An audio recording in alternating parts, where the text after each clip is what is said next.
Hi everybody. In this video we will talk about naming compounds with polyatomic ions.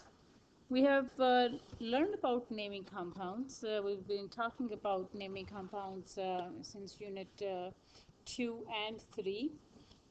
In unit 2 we did learn about ionic compounds.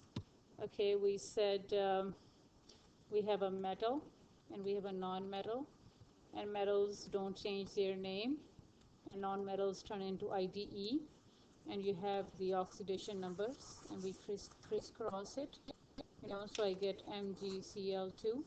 So that was all ionic compounds, how to write formulas and write names of ionic compounds. But today we will take those metals, as you see that I have aluminum and magnesium, and we will work with them with polyatomic ions. Okay, so before we go to the polyatomic ions, we need to talk about monatomic ions. So monatomic ions are the ions that are made of only one atom. The word mono means one. So aluminum, bromine, magnesium, these are all one atoms. Okay, so we call them monatomic ions.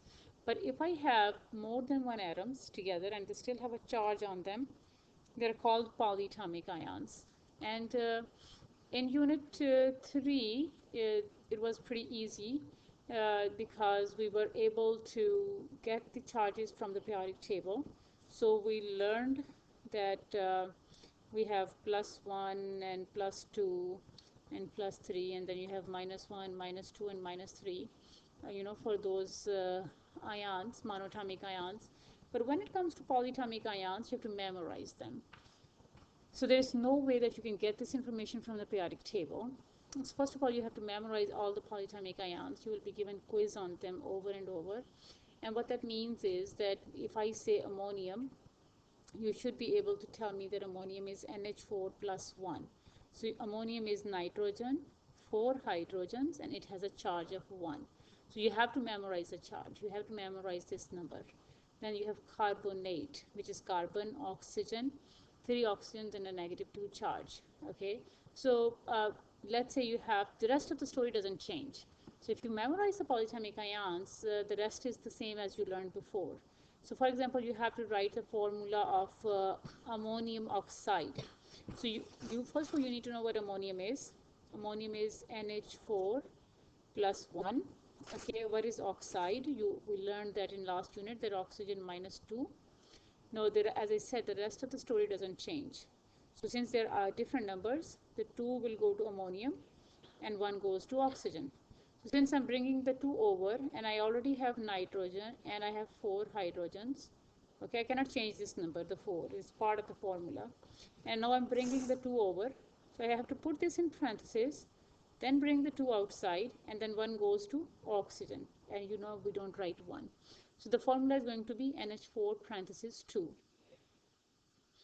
Okay, I don't know where am I getting these H's from. So NH4 parentheses 2 is going to be the formula.